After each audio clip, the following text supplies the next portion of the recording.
This week we're going back in time to the middle of 19th century England. This is a case involving coarse language, alcohol, uncouth boatmen, alcohol, scenic waterways, and more alcohol. Let's hear about the mysterious murder of Christine Collins and the legend of the Bloody Steps. Christina Collins was 37 years old in 1939. She had recently married for the second time to a man named Robert Collins. Collins worked with horses by trade, and the couple had met, fallen in love and married fairly quickly. They moved to Liverpool with a view to Robert finding work, but alas, at that time, work was scarce. Eventually, Robert travelled to London in search of employment, leaving Christina behind in Liverpool. She managed to find a job locally, working as a dressmaker for a Mrs. Grice, who operated from a house in Crosshall Street. After a time, Robert sent news that he had secured a job and requested that Christina travel to London and join him. Enclosed in the letter was 1 golden guinea to cover the cost of the journey. This was likely the largest amount of money Christina had ever had in her possession at one time, but even so, it wasn't enough for her to make the lengthy trip in comfort. The rich travelled in style, by horse-drawn coach, but the only option left to Christina was by canal barge, which was a quarter of the cost. On the 15th of June, 1839, Christina left Liverpool and travelled by barge to Preston Brook on the Trent and Mersey Canal. There she would board one of Pickford's freight boats, the Staffordshire Knot, and continue via Rugeley and Coventry to her final destination. Records state that she was wearing a dark-coloured dress, a fawn handkerchief around her neck, and a blue bonnet decorated with a ribbon. Her worldly possessions were packed into 2 small cases. The crew of the Staffordshire Knot consisted of 4 members: Captain James Owen, Assistant Boatman George Thomas and William Ellis, and cabin boy William Musson. Christina, at first taken aback by the sight of these rough and ready strangers, was apprehensive. But the thought of being reunited with her husband wasn't far from her mind, and she resolved to make the best of it. Her fears increased when she realised the boat was making regular unscheduled stops along the way, while the crew, including the cabin boy Musson, kept up their strength and spirits by downing copious quantities of the local ale. Indeed, Captain Owen put away 7 pints when they docked at Stoke Wharf, and Christina saw him stagger back to the barge with an extra gallon to keep the men going until their next stop, conveniently next door to the Plume of Feathers public house at Barlaston. When they docked, Christina went into the Pickfords' office, where the clerk, noticing how exhausted she looked, encouraged her to lie down and rest, until the crew shouted that they were once again on the move. By the time they'd reached Walton, the situation had deteriorated, and Christina now feared for her safety.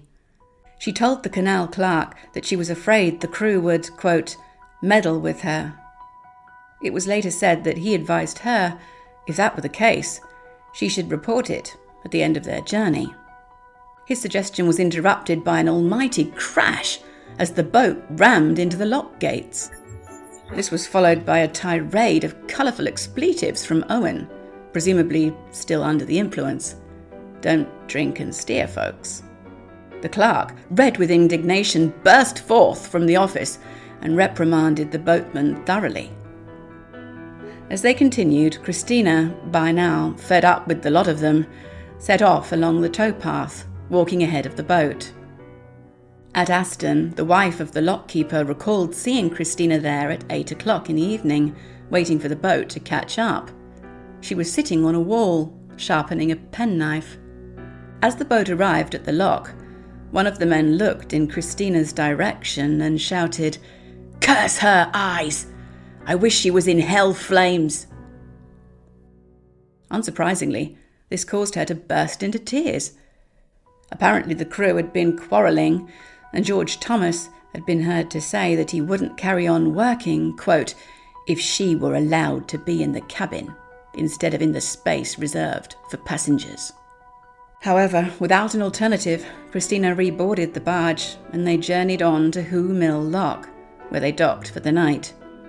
The lockkeeper's wife, Anne Mills, later reported that she was awoken at midnight by the sound of a woman crying. It was evidently so alarming that she got up, opened a window and called out, "What's up?" She saw a woman, Christina, step off the boat and ask for her shoes before bending down and putting them on. After a moment, she heard the woman cry out in distress, quote, "Do not attempt me. I'll not go down." The following morning, Mills asked one of the men who the woman was. He answered that she was a passenger and that she had her husband with her, which seemed to put the woman's mind at ease, and the boat continued on. At 5 o'clock on Monday morning, a boatman named Thomas Grant was approaching the stretch of water known as Brindley Bank near Rugeley when he made a chilling discovery.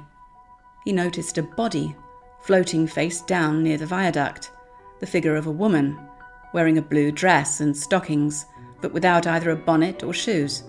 At around 4 feet, the water wasn't particularly deep, but he could see no footprints on the bank nearby, nor any sign of how the woman had come to be in the canal.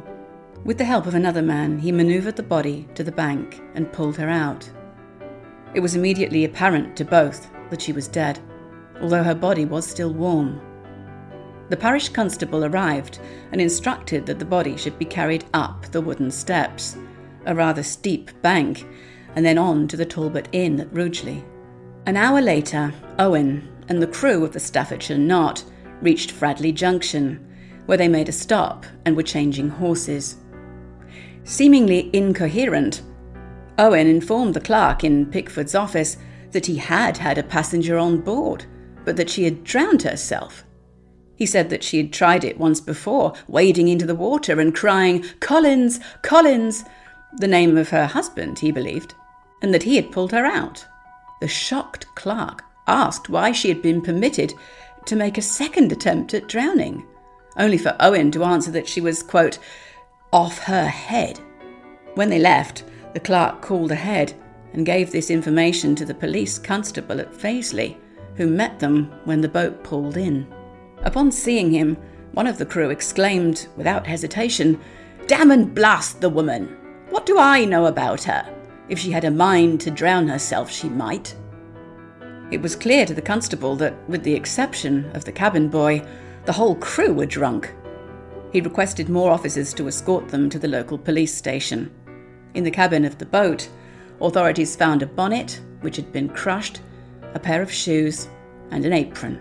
The cabin boy, Musson, being the only sober member of the group, was dispatched to view the body and identified her as the passenger who had been aboard their barge. Meanwhile, the coroner, Robert Falk, arrived at the Talbot Inn to begin his examination. The crew were questioned individually, but each seemed to give a different version of events.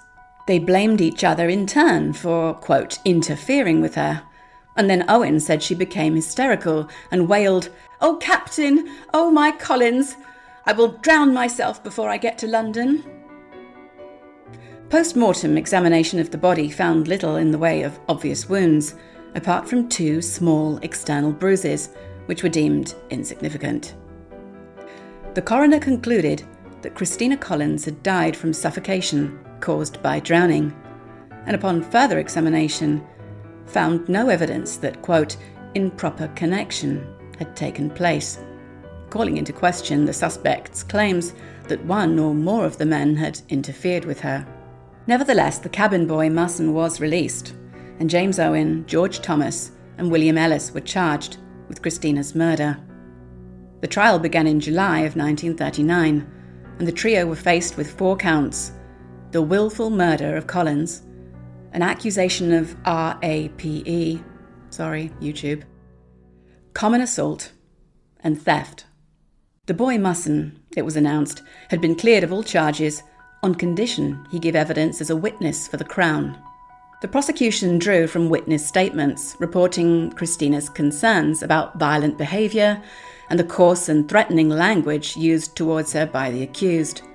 The boat, due to arrive at Paisley at 4 o'clock in the morning, had been 2 hours late, and by the time it had docked, the unfortunate passenger was missing.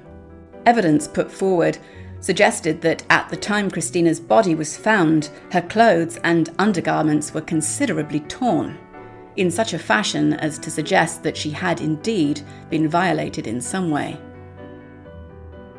A weeping Robert Collins, Christina's husband, gave evidence on the stand, as did her ex-employer, Elizabeth Grice, and a number of office clerks and canal workers the company had encountered en route to Rugeley. A porter from the Pickfords' office at Stoke-on-Trent recalled hearing Thomas use obscene language towards Christina, making it clear that he had designs on her, to which she declared, "Leave me alone! I'll not have anything to do with you." The defendants took the stand, each man in turn telling a different version of events that seemed to absolve him of any wrongdoing. In conclusion, with regard to the second count of RAPE, the judge turned to the jury and addressed them directly. "Gentlemen, I, in common with you, may suppose that foul play took place on board that boat and about it that night. We may imagine that dreadful deeds were done with regard to this unhappy woman. But in this realm of England, we do not go on mere suspicion. We do not convict, except the charge is supported by proofs. The charges are that all three ravished this unhappy woman. But where is the evidence of this woman being ravished at all? You have not heard one word about the state of her person. There is no proof of violence having been committed upon her. It is true that Owen is said to have implied that Thomas violated and murdered her, but whatever suspicion that language may raise in your minds and mine, it is no evidence in law against Thomas. I am bound to tell you that there is no proof of them having committed the crime of which they stand charged in this indictment." And duly, the jury returned a verdict of not guilty. The charge for murder was postponed and the trial recommenced in March of 1840. The prosecution produced a new witness named Joseph Orgill, a prisoner who had shared a cell with James Owen in jail. Orgill maintained that Owen had blurted out the truth, accusing Thomas and Ellis of attacking the woman and, quote, mauling her to death. Again, the judge gave careful instructions to the jury, reminding them to take the whole of the evidence into consideration, and if they harboured even a reasonable doubt that the accused drowned her, however despicable their behaviour in other regards, they were to find the defendant not guilty. The jury retired, but returned within an hour with a unanimous verdict of guilty. The trio were immediately sentenced to death by hanging. It was decided to postpone the execution while some further inquiries were made. Ultimately, these led to a reprieve for Ellis. His sentence was transmuted to transportation to Australia for life.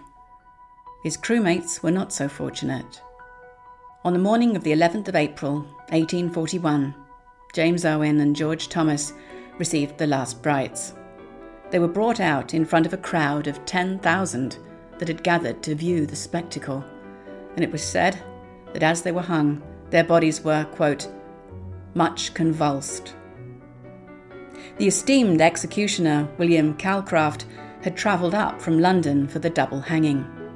As it turned out, his regular assistant had consumed a quantity of ale the previous night and was in no fit state to support him, so Calcraft requested a volunteer from the jail.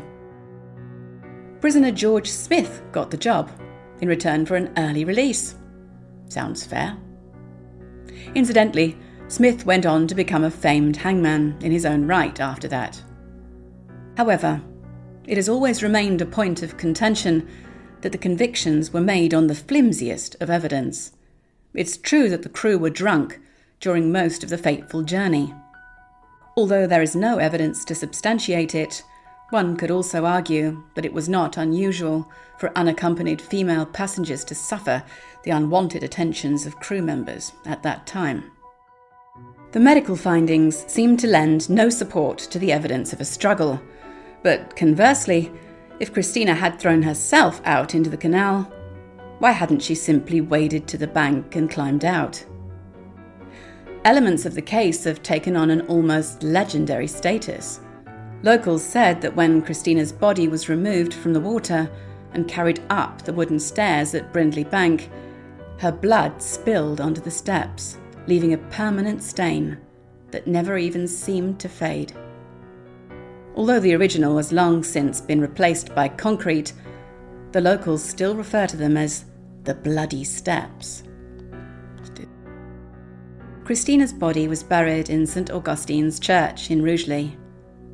The headstone is engraved, quote, "To the memory of Christina Collins, wife of Robert Collins, who, having been barbarously treated, was found dead in the canal in this parish, June 17th, 1839, aged 37 years.